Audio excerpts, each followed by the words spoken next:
Good afternoon, everybody. Welcome back to my channel. And I just got to watch the first episode of Chucky Season 2. Uh, Thankfully, Syfy released the premiere on their YouTube channel. I'll have to figure out how exactly I'm going to watch all the rest of the episodes when they release. But I might or I might not post, videos of my thoughts, every episode that drops. I don't know yet, but at the very least, I'm gonna do it for kind of the first episode. So, I guess just to start with, I really like that. It opened up with basically solving that cliffhanger of Andy driving that truck full of all the Chucky dolls, where you find out a lot of things. Like for one, obviously the Chucky dolls don't have a hive mind.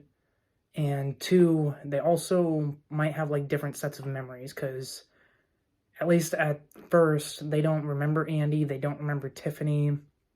They definitely don't know that that after the season 1 reveal, Tiffany was the whole reason why Chucky became a doll in the first place, because she's the one who ratted him out to Detective Norris back in 1988.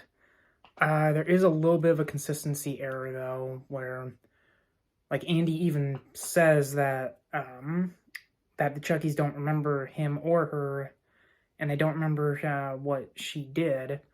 Well, there's already two problems, with that. One, apparently the Tiffany doll, remembers what, human Tiffany said, because they flash back to that scene where Tiffany cuts off Chucky's head, and basically renounces him.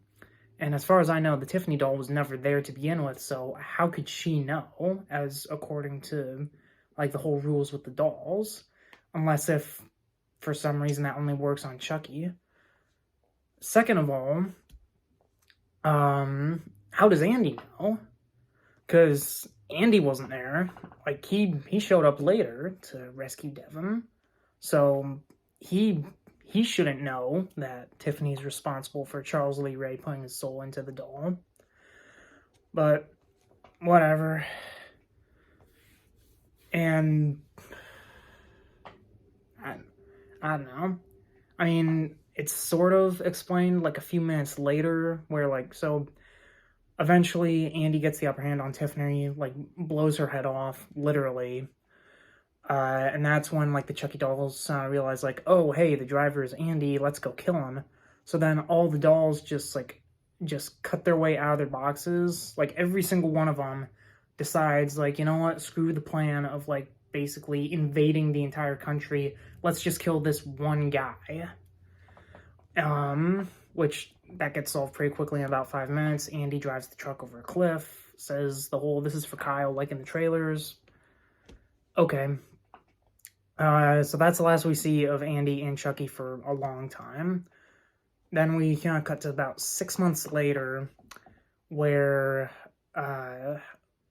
Jake and Devin are now living in different parts of New Jersey. I think that it was said that Jake lives in Salem. I think Devin is still in Hackensack. I know Lexi is still in Hackensack. But they're all gearing up for Halloween. Well, at least Jake is with his foster brother Gary, and they're both dressed up as Batman and Robin. And I just do not like the foster brother Gary, especially because he's constantly saying holy insert word here, Batman. Basically how Burt Ward was in the 1966 Batman TV show, where he goes holy rusted metal, Batman. I mean, I know that was from Batman Forever, but the same thing. But he's constantly saying those kind of jokes, and I mean, well, it's actually that was the reason why I stopped watching the old 66 Batman show, when I was really little, because Burt Ward's Robin just annoyed the hell out of me. I do like, though, that the Batman costume that Jake wears, the bat symbol on his chest, like, it's almost an exact copy of the shape of, like, the batarangs that Ben Affleck's Batman has in, like, Batman v Superman and Justice League. I thought that was, no, I thought that was pretty cool, because I honestly thought that they'd go for, like, the generic bat symbol that was mostly used in, like, Tim Burton's Batman movies. But that was kind of cool. Chucky starts basically prank calling all of the original teenagers. And then he actually goes to Lexi's house as the ghost of Halloween past, which Lexi's little sister Caroline, like, doesn't realize that's Chucky until it's too late. And there we find out that that because of their, like, shared trauma, Lexi has taken it really hard by, like, doing drugs and getting together with people when, like, she's, like, completely drugged out. So Chucky shows up on Lexi's doorstep, but it's basically a trap because all the cops get there. And, like, Chucky's nowhere to be seen anymore. So because of that, Lexi, Caroline, and Lexi's mother, Michelle, are sitting down and talking with this therapist, who, by the way, she's the same therapist from season 1. She was Lexa Doig's therapist in the 6th episode. Bree Wheeler Jr.'s mom. She comes back, and I'm assuming it's going to be a really big way, because she ends up giving Caroline the doll from Bride of Chucky, and, like, the original one, not the one that, like, we know, like, as Tiffany. Like, that's the one with the wedding dress and, like, the black hair and, like, without all the black makeup. Like, then I wasn't expecting that, even though it was in the trailers, so that's cool, I guess. But Lexi at that point has already trained Caroline, like, to not trust any dolls. So Caroline is pretty wary of the doll in the first place. Even more so when Lexi gives her a knife. Eventually, Lexi like, tells Jake and Devin about the whole thing about, like, the Bride of Chucky doll, which they end up actually calling her that, because turns out the Chucky movies exist as fictional versions of the movies, and they're actually called their titles from real life, if that makes sense. Like, think of the Human Centipede films, where, like, with each sequel, they show that, like, its predecessor is an actual movie set in that universe. Like, where, like, in the Human Centipede 3, at the prison, the warden showed both the first 2 films, like, to all those inmates before he announced his plan to turn them into a massive human centipede. It's sort of like that, but I don't really like it here for 2 reasons. One, because they introduced that whole concept so late into the game.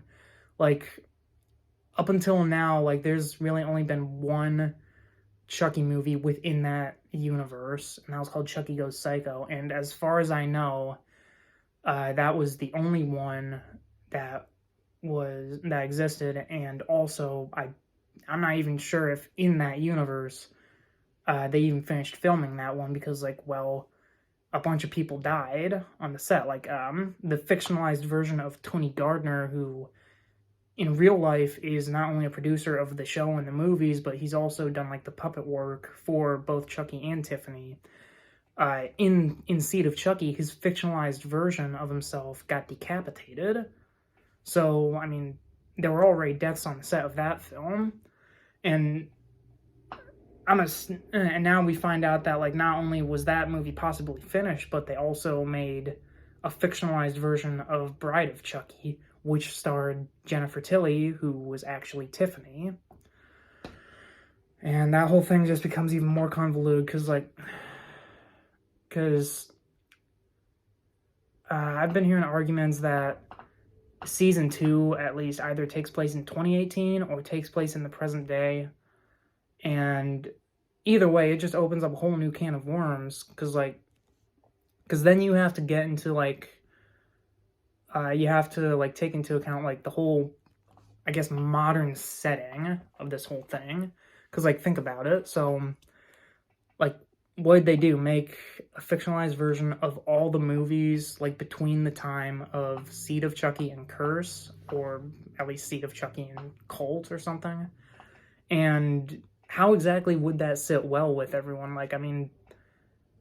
I mean, I hate to bring this up, but we just had that incident on the set of the movie Rust with Alec Baldwin, where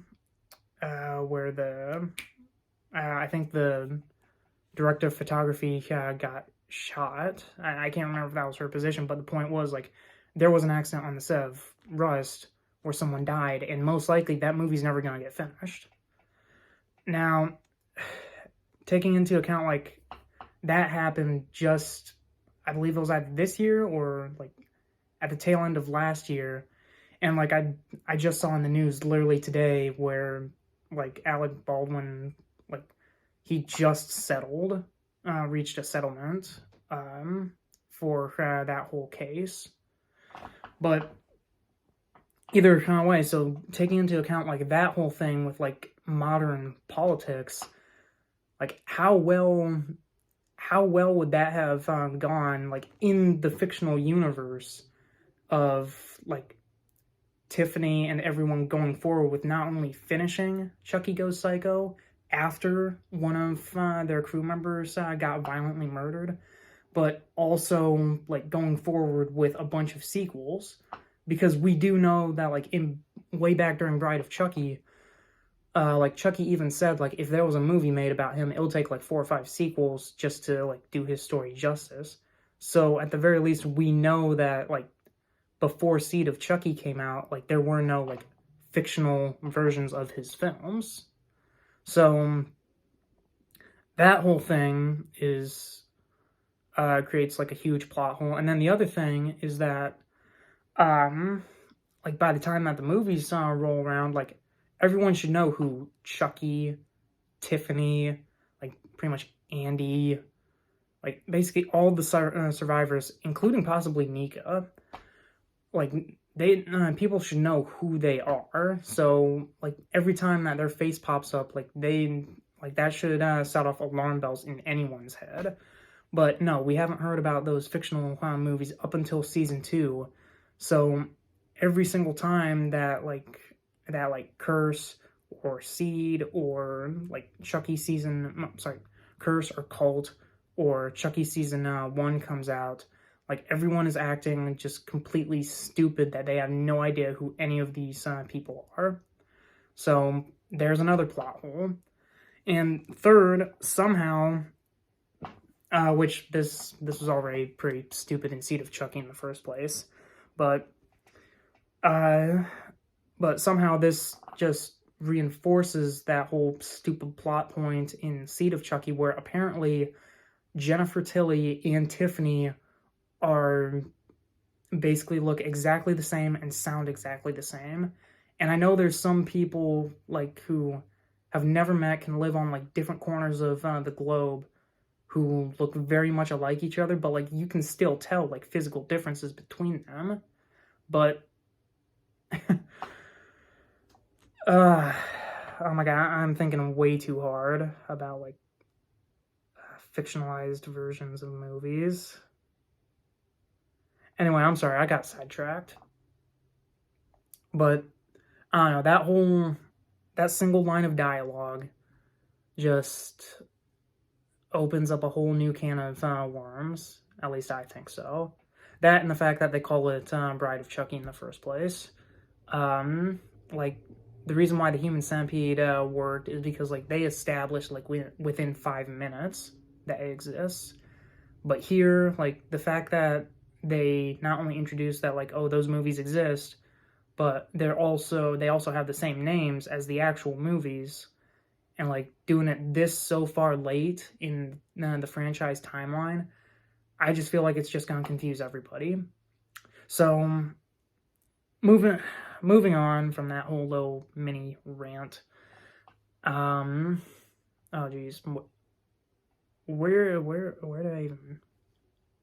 Oh yeah, so after Jake, Devin, and Lexi like find out about the whole Bride of Chucky doll, they end up spending the night at Lexi's house.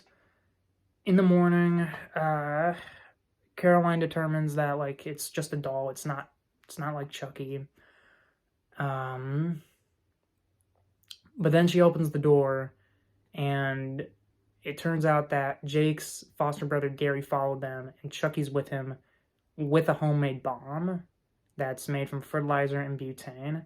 Now, I don't know if you can actually make a bomb like that. Personally, I don't know. I don't care. But Gary's still making the Batman puns, which even Chucky says that that's getting old.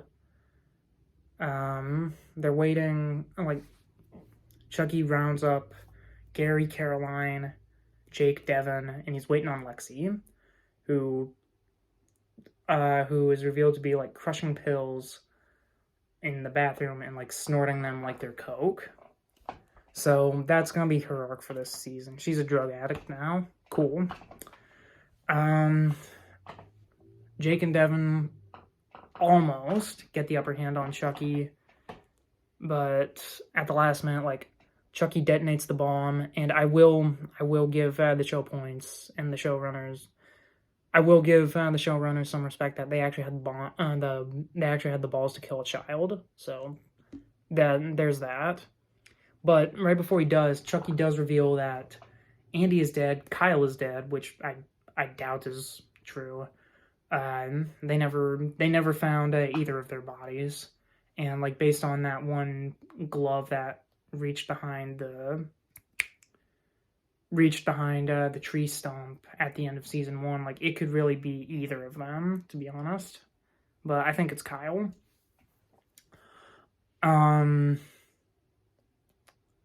But Chucky basically rants about how like he was going to take over the world if not for the kids, Tiffany and Andy.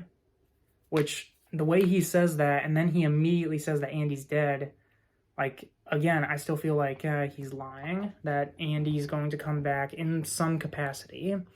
Especially since there's this shot in the trailer that had, where I think Lexi and Devin were, like, walking in the woods, and, like, they see all these, like, mangled Chucky bodies, and, like, there's Chucky heads that are on sticks. Like, I really hope that there's some kind of flashback sequence where Andy is basically going like John Wick and just completely tearing through every Chucky doll that tries to kill him before a few of them escape. But Chucky does reveal that like there still were a sizable chunk of him that escaped, which is the reason why he basically commits suicide with the bomb. But yeah, so he detonates some of the bomb, kills Gary. The 3 children are blamed.